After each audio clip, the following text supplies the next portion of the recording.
Bueno, notables, buenas tardes. Vamos a hablar en mi clase de fisiología sexual femenina. Así que comencemos.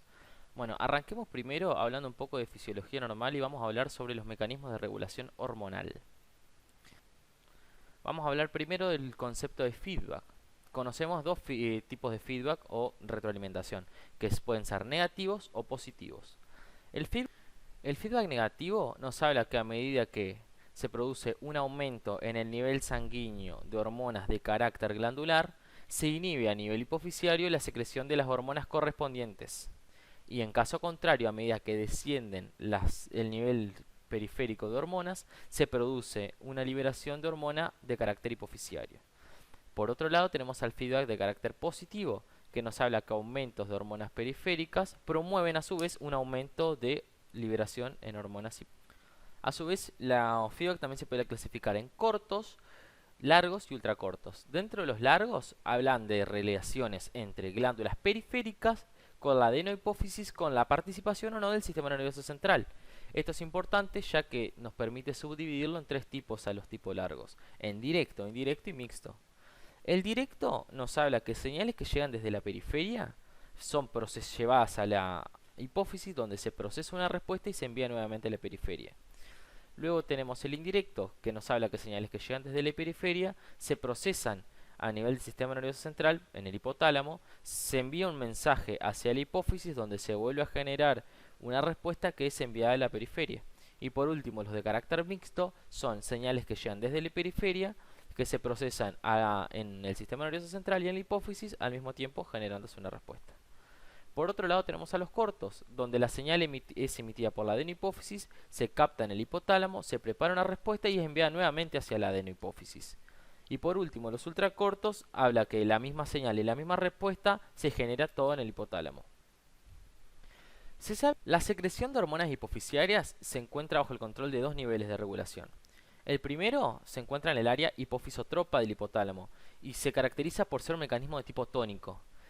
Aquí, por ejemplo, encontramos al feedback negativo de los estrógenos sobre la producción de FSH. Y el segundo nivel se encuentra en las áreas preópticas e hipotalámica anterior, en el núcleo arcuato, es de característica cíclica y aquí, por ejemplo, se ejerce el feedback positivo de los estrógenos que conduce a la descarga cíclica de FSH y LH. Ahora vamos a hablar un poco de hormonas y receptores. Las hormonas se definen como moléculas que transmiten información de un grupo celular a otro. La duración del efecto de la hormona, la intensidad de la hormona están condicionadas por la misma naturaleza de la hormona y por el tipo de célula receptora.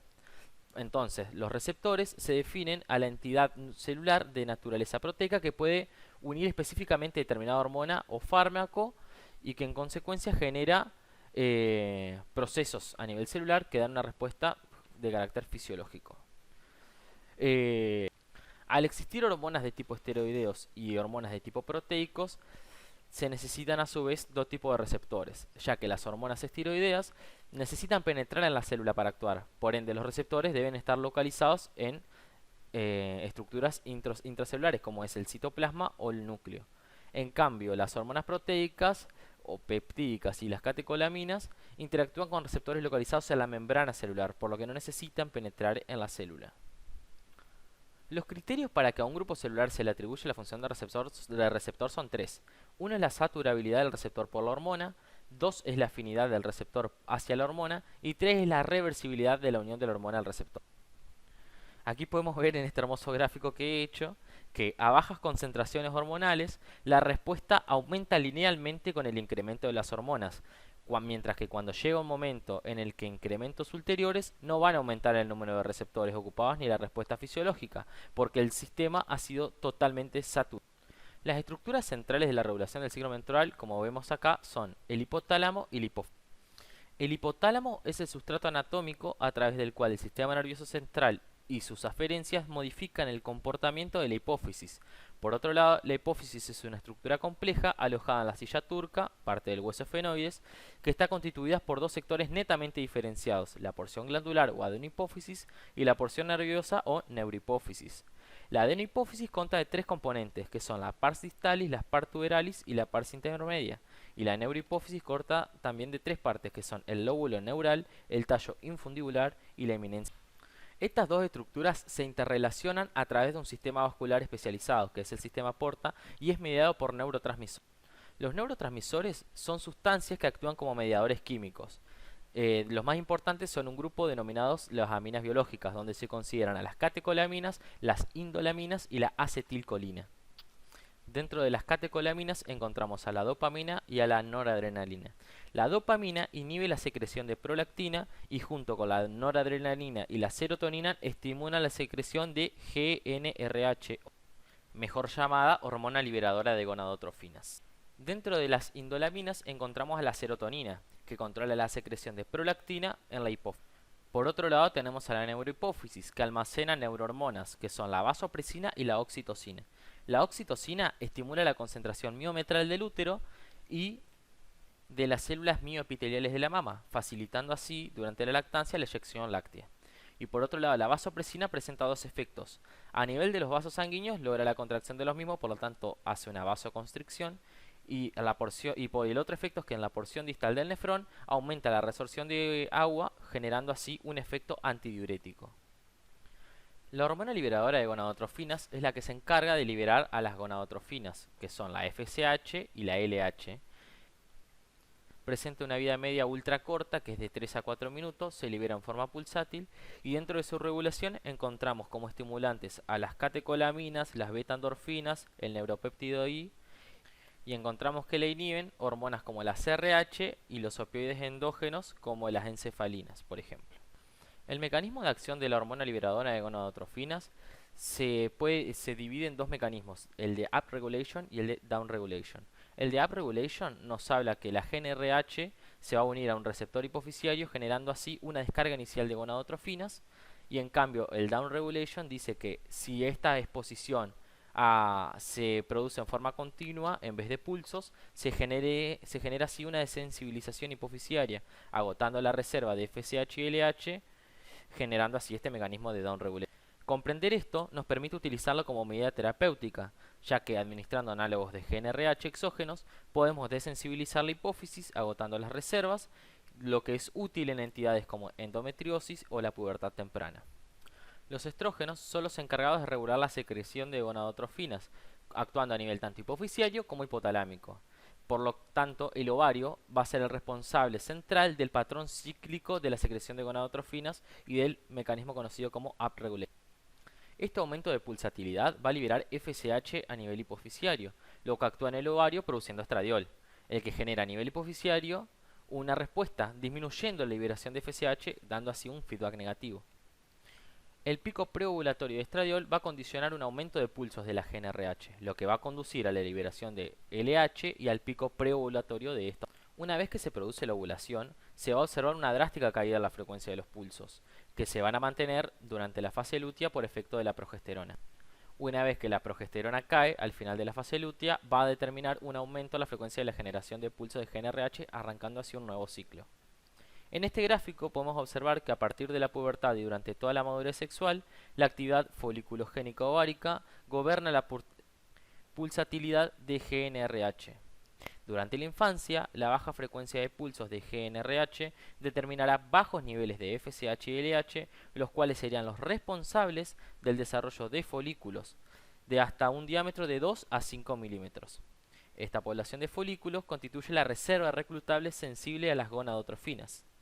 El desarrollo del primer folículo más allá de los 5 milímetros dependerá de que la GnRH alcance una determinada pulsatilidad, un pulso cada hora, un equilibrio en la secreción de FSH y LH, mayor vida media en circulación de la FSH y por último un equilibrio de los elementos celulares en el aparato folicular. Durante la madurez sexual de la mujer se producen en el ovario una serie de cambios en forma cíclica, repetitiva y continua, que se denomina el ciclo ovárico. Este ciclo ovárico va a tener dos finalidades. Una es la foliculogénesis, que es la liberación cíclica de las gametas, que van a permitir un posible embarazo, y por otro lado la esteroideogénesis, que es la producción de hormonas esteroideas. Comencemos con la foliculogénesis. Se sabe que ambas gonadotrofinas, tanto FSH como LH, van a actuar sobre las células foliculares uniéndose a sus respectivos receptores. En el caso de la FSH, los receptores se ubican en la granulosa, y en el caso de la LH, los receptores están ubicados a nivel de la teca. y posteriormente en folículos preovulatorios sobre los receptores de la célula de la granulosa. Aquí podemos ver en este cuadro, en este esquema que realicé con Paint, eh, cómo funcionan estas hormonas junto con sus receptores ubicados en tanto la teca como la granulosa, lo que habla de la teoría de las dos células, dos gonadotrofinas o la vía estrogénica bicelular. Comprender esta teoría nos va a permitir poder comprender mejor el funcionamiento de las hormonas y el origen de las mismas, ya que esta misma teoría se va a aplicar en en la mayoría de los tejidos femeninos y va a responder también a sus hormonas principales. Se sabe que la LH va a estimular a las células de la teca y junto con el colesterol va a sintetizar andrógenos. Estos, a través de la enzima citocromo P450 17K hidroxilasa, puede ser, y esta enzima es liberada por las células de la granulosa. A su vez, la FSH va a estimular a las células de la granulosa y, a través de la enzima aromatasa liberada por las células de la teca, van a convertirse los andrógenos en estrógenos. Este sistema está regulado intrafolicularmente por un montón de mediadores, tales como la insulina, las inhibinas, las activinas, el factor de necrosis tumoral, entre otros. Se sabe que los folículos antrales son los que muestran un mayor número de receptores hacia FSH en las células de la granulosa, y es posible que la concentración de FSH sea la responsable de la cantidad de folículos reclutados en cada ciclo. El crecimiento folicular a partir del reclutamiento se va a producir por multiplicación de células de la granulosa y acumulación de líquido en el antro. Ambos factores son dependientes de FSH. En el ovario existen algunos reguladores específicos de la acción gonadotrófica. Algunos los he nombrado ya antes, como son la inhibina, la activina y la foliculoelastina. La inhibina va a regular la secreción de FSH en base a un mecanismo de feedback negativo.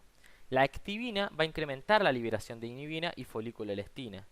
La inhibina también estimula y la activina va a inhibir la producción de andrógenos tecales. Por último, la foliculoelastina va a inhibir a la activina, lo que va a aumentar la producción de estos andrógenos tecales.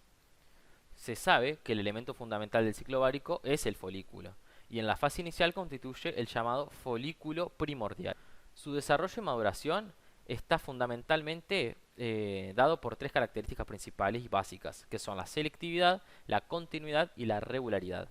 La selectividad nos habla de que el folículo destinado a ovular va a proceder de un pool de folículos en crecimiento, que a su vez va a proceder de una masa de folículos primordiales en reposo que fueron formados durante el desarrollo embrionario fetal.